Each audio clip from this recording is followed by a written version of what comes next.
Hello, this is Sean Wheeler. I'd like to thank you for joining me here on this podcast, the topic of which today is fears and phobias. I wanted to take this time just to answer some questions that I've received from most of my clients who I've worked with over the years in treating fears and phobias. I've worked with a lot of people on fear of flying, claustrophobia. I've also had some strange ones mixed in there. And one thing I've learned about fears and phobias is that most of them tend to work in the same way, meaning I can, to a great extent, give you a good estimate as to how many sessions it'll take, what you can expect your results to be, and to answer some more general questions that seem to come up when I speak with my clients over the initial consultation. First of all, one thing that you may be wondering is, well, how long does it take to fix this? Well, hypnosis and hypnotherapy itself, as a modality, as a treatment modality, is something that tends to work quickly.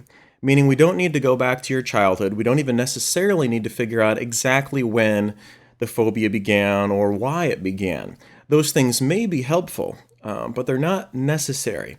So the work that we tend to do is focused on how you're thinking about the particular situation that's causing you discomfort or stress, and to change how you're thinking about that. And that's something that can happen very quickly. And I'll give you an example of just how quickly it can work. Now, one of the testimonials that you may notice on my website, Pure Hypnosis, is one of the oldest ones that I have. And it came from a woman who I treated for a phobia of cats. And this was actually when I was still going through training in order to be a hypnotherapist. I was in the class, and one of my classmates, I was talking to her on lunch one day, and she mentioned that she had this terrifying fear of cats. Furthermore, she had had this fear of cats for more than 30 years. She was now in her 50s, and at one point when she was a teenager, a cat had jumped on her back, surprised her from behind, and really freaked her out. So that each time since then she thought about cats, part of that memory came back into her mind, caused her to feel so tense, so stressed out, that she couldn't even be in the same room, couldn't even go into the same home where she knew a cat existed. Now, I found this especially interesting because, well, I happen to own 2 cats, and I figured, hey, if I try this out with her and it actually works, I'll be able to tell right away. So I invited her over, and she did come over, begrudgingly, I think, just to placate me most likely, not really expecting anything to happen. However, when she came to my front door, she asked before she'd even walk in, with big wide-eyed look, are those cats put away, are they locked in their cages, as I had promised that I would do. And of course, I'd put them in a separate room. I'd locked them in their cages, safe and sound.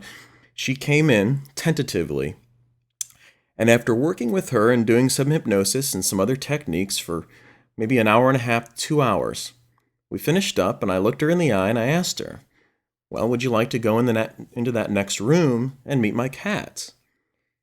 And she thought about it for about 3 seconds and looked at me and said, okay. At that point, we stood up, went into the next room, let my little guys out of their cages, and this woman, who for 3 decades had been too afraid to be in the same house, the same home, the same room as a cat, picked up my cats and held them in her arms, each of them.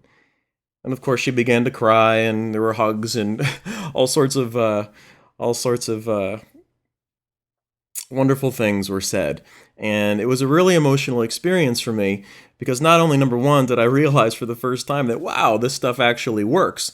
Because, I'd learned in class and I'd studied and I'd experienced the benefits of hypnosis as a client myself. But that was really the first dramatic experience I had of helping someone else through hypnosis to make a change like that in a way that was so noticeable.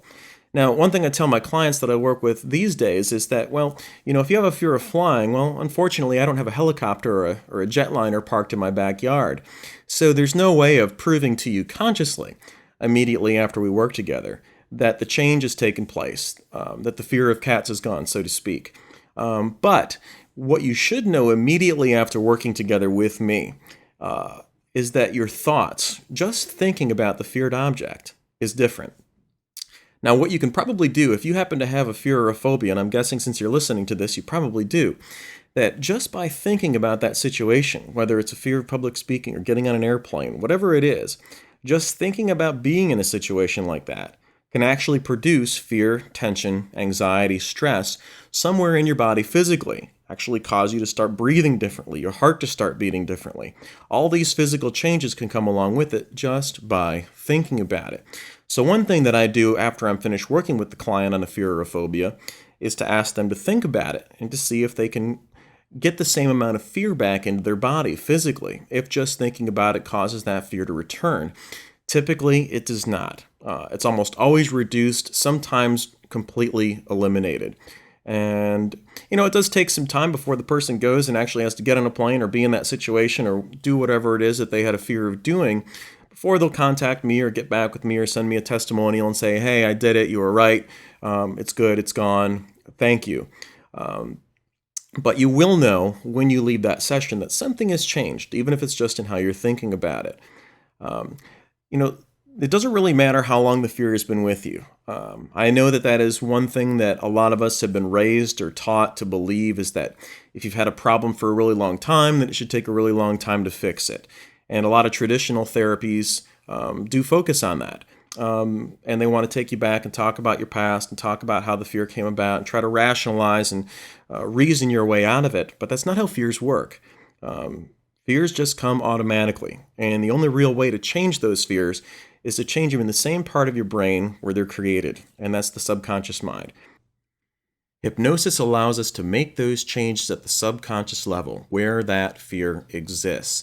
When the change is made at that level in that way, it doesn't take any rationalizing or any conscious effort whatsoever to keep the fear away. In fact, people ask me, well, is the fear ever going to come back? The answer is no, because the way that the brain learns is through repetition. Once it has a better way of thinking about something, the more you repeat that new thought, your new attitude, your new way of thinking toward whatever the feared thing used to be, the more the new way is repeated, the stronger it becomes. So actually, in time, you become stronger and stronger, feeling better and better in that situation that used to produce the fear. Feeling calm and relaxed and resourceful and in control becomes your new automatic way of thinking and feeling and existing in that particular context. So, in summary, in regard to fears and phobias, hypnosis works. It works well, it works quickly, and it lasts a lifetime.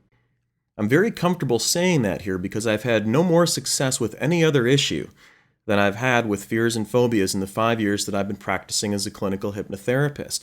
Most phobias tend to function in the same way, so no matter what the fear or phobia is, when I speak to a prospective client, I tell them that, hey, it's very likely that within 2 or 3 sessions, you're going to notice a dramatic improvement in your ability to function and think about that particular situation. If you have any further questions about your own particular fear or phobia, your own particular situation, please call me at 678-488-7362 or visit my website, purehypnosis.com, for even more information. Once again, my name is Sean Wheeler. I'd like to thank you for joining me. Please be sure to check back on purehypnosis.com and this site as well for more podcasts in the future. Thanks and have a great day.